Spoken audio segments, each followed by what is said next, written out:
Fala pessoal, eu sou o Caduca Saúl, esse aqui é o canal Se Joga Cara e hoje estamos aqui com mais um quadro do Mó Viagem. Hoje com o casal Partiu, Vinícius e a Paty. Foram grandes inspirações para mim para viajar pelo mundo também, já estão na estrada já há mais de... Quantos anos, Paty? 7 anos, a gente completa esse mês que vem. Mais de 7 anos, então. Eu fiquei só 2 anos e meio aí e aprendi bastante com eles também um tempo atrás. E hoje a gente vai ter um papo aqui sobre como que é levar esse estilo de vida de parar um pouquinho em cada país, trabalhar ali, viajar e ter um pouco de desapego também, né? De cada local e da vida também, né? Porque... Muito, né? Muito, né? Muito desapego. Então, pra quem quer cair na estrada, quem quer ter esse tipo de estilo de vida, com certeza vai ter muita dica legal aqui hoje.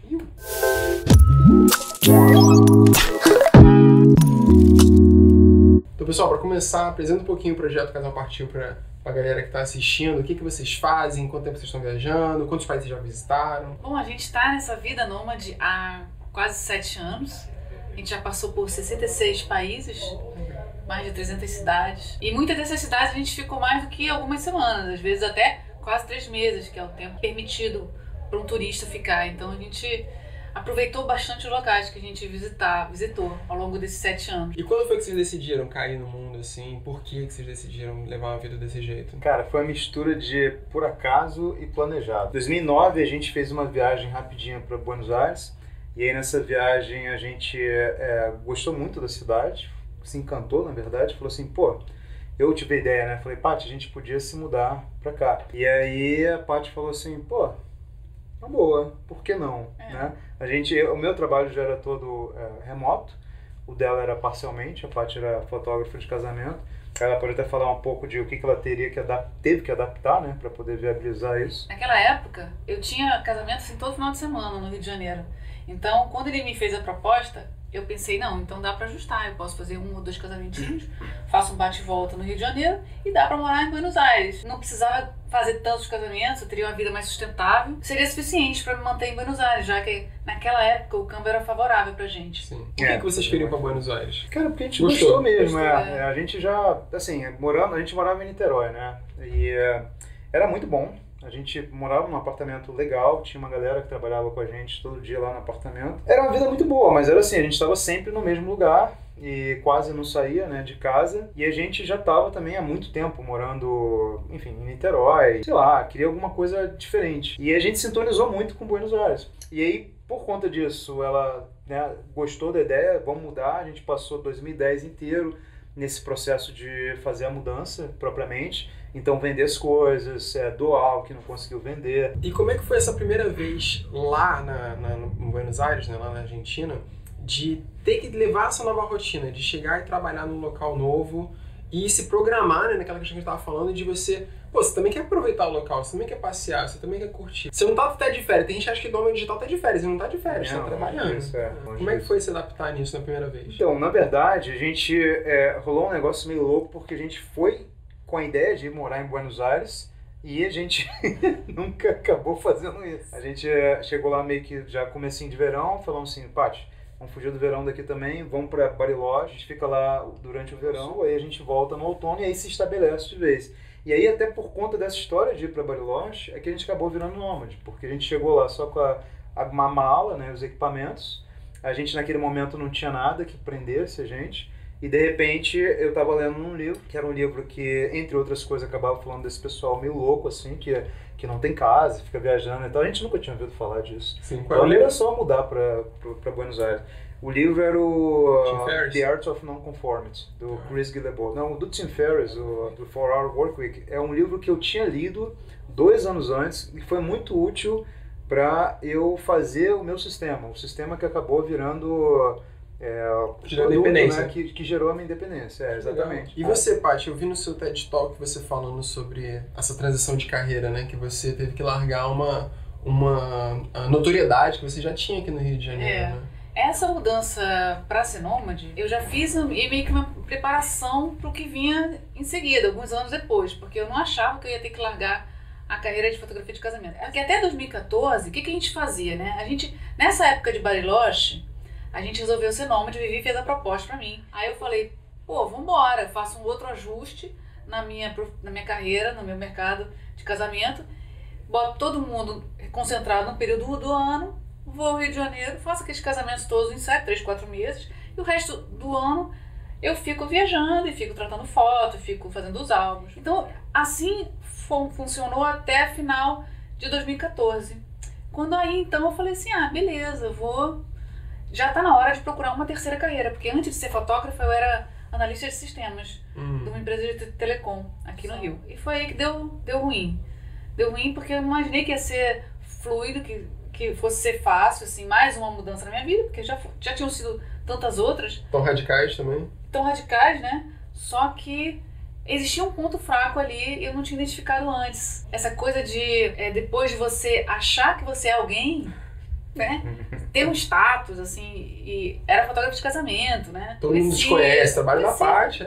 Noivas, as noivas conheciam, era um mercado ali meu. Quando eu falei, não, vou fechar aqui pra conseguir uma outra coisa, sem eu saber, eu comecei a ter sintomas físicos. E eu não sabia que era emocional, assim, só fui me ligar, tipo, 1 ano e meio depois. Aqueles sintomas físicos, aquela taquicardia, né? A raiz de todas as nossas mazelas estão no emocional. Pois é, e eu não acreditava nisso. Às vezes precisa viver pra acreditar, né? Totalmente. Eu acho que a gente fala de desapego, né? Muitas das vezes, quando lida com essa vida, mas a gente sempre pensa no desapego da questão material, ou então da família e tudo mais, mas tem esse desapego que ela vivenciou, que é o desapego da identidade mesmo, assim, de tipo, você perdeu quem você era. Essa parada, brother, é muito forte. Sim. Porque todo mundo morre de medo. Eu vejo assim que as pessoas não fazem as coisas por várias razões, né? Mas eu vejo que tem muito medo envolvido de perder aquilo que a pessoa conquistou. E quando diz conquistou,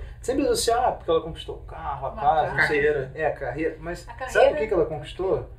Ela conquistou o respeito das outras pessoas. Entendeu? Interessante. E aí ela perde. Se prende nisso. Ela se prende nisso. Cara, isso é muito forte. Mas é essa morte, né? Essa perda da identidade que traz também profundas transformações. Total. Também. E ela é muito mais dura de você lidar com ela do que as coisas que a galera acha que é dificuldade. Tipo, o pessoal sempre acha, mas o difícil é o trabalho, é o dinheiro e tal. Cara, é difícil, mas esse negócio dói muito mais. E você não tentou levar o seu trabalho de fotografia de casamento viajando, não? Mesmo com tudo isso, assim, eu sabia que aquela hora era hora de parar. Porque eu não queria mais ser obrigada a voltar ao Brasil para fotografar casamento, para trabalhar.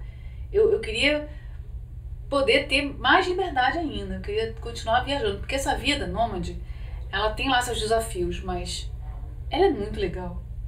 Eu não consigo pensar em parar hoje, juro. Depois de 7 anos, eu ainda continuo querendo continuar. Vocês decidem os países, pensando nisso, países que vocês ainda não foram, que vocês gostariam de morar, ou é mais pela facilidade mesmo? Porque tem algumas capitais que são mais melhores para receber uma pessoa que trabalha remotamente. A gente mexe com as duas coisas. Normalmente a gente tenta passar a maior parte do ano em algum lugar que a gente ou já conheça, ou já tenha uma noção de que vai ser um lugar produtivo. E quando eu digo produtivo, você sabe que você vai achar bons apartamentos, você sabe que vai achar uma boa infraestrutura de internet, ou seja, você sabe que não vai ter problema para trabalhar lá. E a gente tenta pegar uma parte do ano para explorar alguma área do mundo que a gente não conhece ainda. E aí como é que vocês se adaptam quando vocês chegam na cidade e aí, se você botar no Google lá, top coisas para se fazer na Ucrânia, você vai ver 1 milhão de coisas para você fazer, mas ao mesmo tempo você tem que trabalhar um certo determinado tempo. Como é que vocês se controlam quanto a isso aí?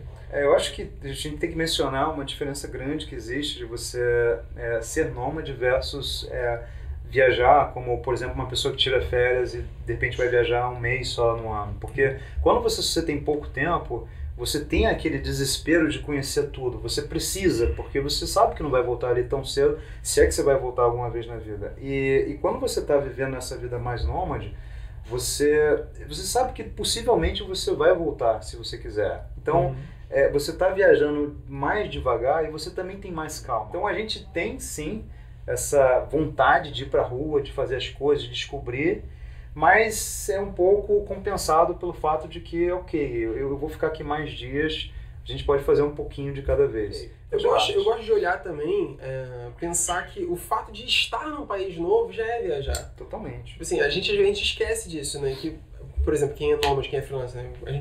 Você já conheceu muita gente, já conheci muita gente. O pessoal pensa, pô, eu tô trabalhando pra caramba e tal, mas, cara, você tá indo tomar um café, você ouve um idioma diferente na rua, as coisas são diferentes, sabe? Tudo isso já é uma experiência de imersão. Mais que isso é uma aventura, né? Uma Uma aventura. Você chega num restaurante, você não sabe ler aquele cardápio, não tem ideia do que pedir. E Não, é ninguém fala verdade. inglês, pra te Volta pra casa quase todo dia com história nova pra contar. Exato. Você tá sempre vivendo uma pequena aventura nas pequenas coisas. Sim. No supermercado, sabe? No café, no restaurante. Tudo, assim. Então a sua vida ela é sempre inundada por essas pequenas coisinhas esquisitas, mas que tornam ela tão mais legal. Eu imagino que ao longo desses anos todos vocês tenham tido diversas experiências de crescimento profissional, com certeza, mas também muito pessoal também. E eu acredito, na minha visão, viajar traz esse tipo de experiência não do autoconhecimento, não porque você foi para o país XYZ ou que você viveu isso ou aquilo outro. Eu acredito que é porque você entra num fluxo, você entra no modo presença. Exato. Entendeu? Você desliga o piloto automático. Você desliga o piloto automático. E você tá num local, por exemplo, onde você disse, né? Tudo é novo à sua volta. O idioma, a língua, a forma como você se comunica com os outros. E isso obriga você a estar presente naquele local. A atenção fica 100% on. Exato. Você acha que esses 7 anos trouxeram isso pra vocês também? Na forma como vocês se relacionam com o próximo hoje? Até, por exemplo, aqui de volta no Rio de Janeiro, quando vocês encontram com alguém novo, vocês conseguem perceber se a forma como vocês lidam com as pessoas é diferente de como lidava 7 anos atrás, 10 anos atrás? Com certeza. Porque lá fora, quando a gente está em outro país, a gente fica meio que ávido para aprender os hábitos das pessoas, fica... A história, que muita gente não sabe, né? Isso é muito doido. Aqui no Brasil, por exemplo, né, um gringo que vem pra cá, o cara não sabe que existe religião da Umbanda ou do Candomblé, ou que existe roda de samba, não sei o quê. A gente tem um milhão de infinidades que o Brasil tem, que a pessoa só vai descobrir quando ela chegar aqui. E de coisas que são óbvias pra você, como brasileiro. Mas que são totalmente...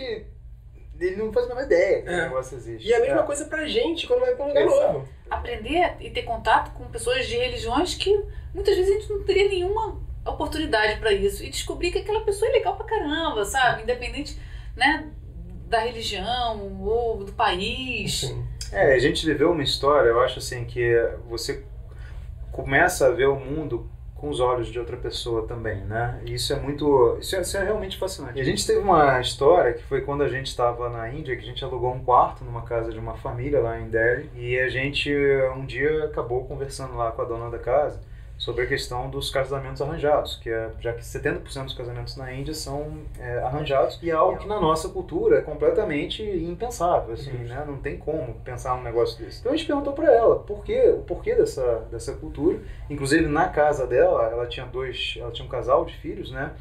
A filha casou dessa forma, foi casamento arranjado, e o filho não. Então foi a primeira coisa que a gente descobriu aí, que não necessariamente tem que ser arranjado. Assim, é possível não ser arranjado. Calhou de lá na casa dela ter os dois casos, e ela explicou pra gente todo o raciocínio por trás daquilo ali. Você lembra? Eu lembro, e é assim, é muito diferente de como a gente pensa, né? E escutando o que ela falava, o que eu percebi é que assim, eu não conseguia chegar e contestar aquilo dali, porque eram argumentos que até então ninguém nunca tinha mostrado para mim. Eu não conhecia aquela linha de raciocínio, mas aquela linha de raciocínio, ela fazia sentido, da mesma maneira que a linha de raciocínio ocidental também faz sentido. Sim. Então o que eu entendi é o seguinte, olha, existem duas formas de pensar, essas duas formas de pensar são ok, se você quiser seguir qualquer uma delas, pode funcionar. Vocês acham que todo mundo tem condições de se tornar nômade digital? Vou refazer minha pergunta. Tá. Não de se tornar um empreendedor ou um freelancer, uma coisa assim, mas a condição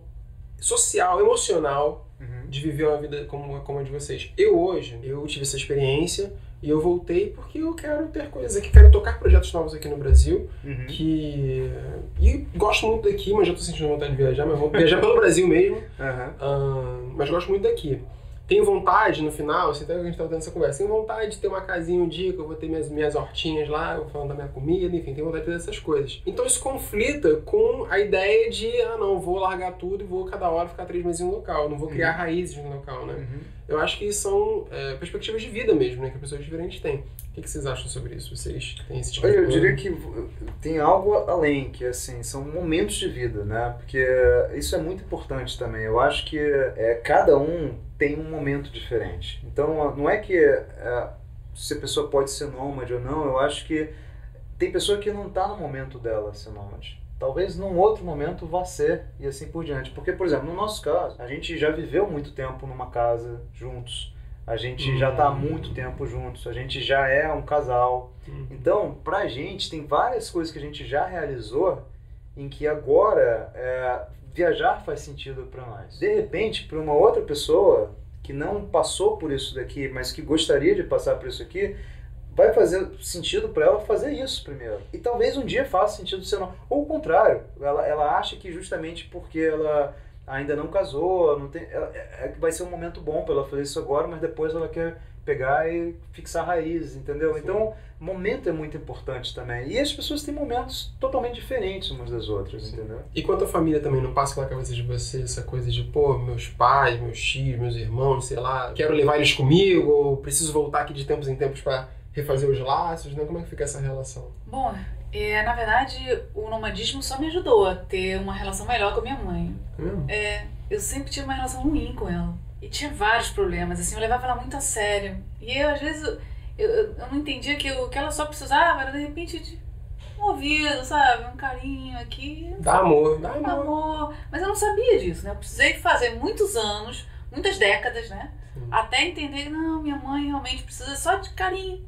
E pronto. E você, Vini, tem alguma relação com família também que você... Não, minha relação sempre foi boa, mas assim, eu acho que faz parte você querer realizar, né, os seus sonhos, e se isso significa, às vezes, ficar longe por um tempo, ok. E aí o que a gente faz, é claro, manter contato. Hoje em dia é muito fácil, pelo menos virtualmente, né, você está sempre em contato, você não tem nem mais o custo disso, né? E além disso, a gente vem ao Brasil algumas vezes, né? Sempre, todo ano a gente vem aqui ao Brasil, visita a família, passa um tempo junto. Então, com isso a gente tenta equilibrar as coisas. Eu acho assim, a família nunca gosta, né? Quando você vai sair, a família nunca vai gostar, os amigos nunca vão gostar. Quando a gente decidiu ir embora, todo mundo foi contra. Se a gente esperasse alguém aprovar, a gente já está esperando até hoje, porque nunca ia acontecer. Isso, inclusive, acho que é uma coisa importante todo mundo pensar nisso, né? Quer dizer, quem está afim de fazer um movimento desse tem que aceitar que vai ser uma decisão sozinha, não vai ter apoio mesmo, especialmente das pessoas mais próximas, são as que provavelmente menos vão te dar apoio. E aí, claro, depois elas vão entendendo melhor, depois elas vão vendo o que está acontecendo. Então, eu acho que hoje as nossas famílias já lidam melhor com isso daí, continuam a não gostar, mas já aceitam melhor. Vocês estão lançando um livro agora, não estão? Com muitas dicas aí, muitas mesmo. Não, esse livro, inclusive, era para ser uma coisa, que era ser um guia para quem quer viver assim, ou seja, era para ser o como faz de tudo, né, relacionado a essa vida do trabalho, da viagem, de como lida com dinheiro, com relacionamentos, com a saúde, com a questão da segurança, com tudo que você imaginar. Esse guia acabou sendo feito, de fato, mas brotaram desse projeto outros 2 livros também. Então, no total, são 3 livros. Trilogia Nômade. Trilogia Nômade, praticamente. Dá um filme, hein? Dá um filme. Então, nesses 7 anos, eu falo sobre todos os lugares que a gente passou. Eu falo sobre o custo exato em cada um deles.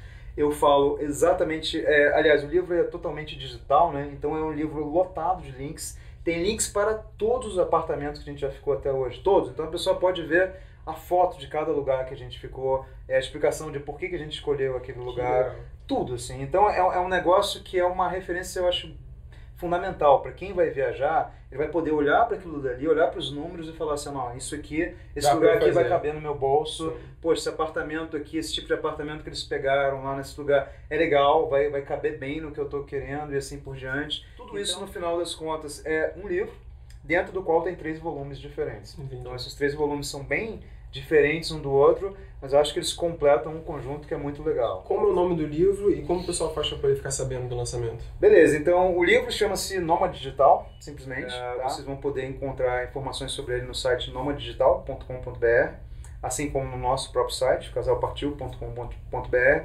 E por enquanto, se você for lá no nomadedigital.com.br, tem uma ferramenta bem legal que a gente fez lá, que é uma autoavaliação, para você poder verificar se você tem as condições para ser um nômade digital. E se você não tiver, você, pela ferramenta, vai poder ter uma série de indicativos e dicas do que você pode fazer para corrigir o problema exato ou os problemas exatos que você tem atualmente. Então, sensacional. Então, passo a passo, estruturado, detalhado. E outra, né? Eu acho interessante falar essa coisa do nomadismo digital, que também é uma coisa que eu promovo também, que eu também prego, né?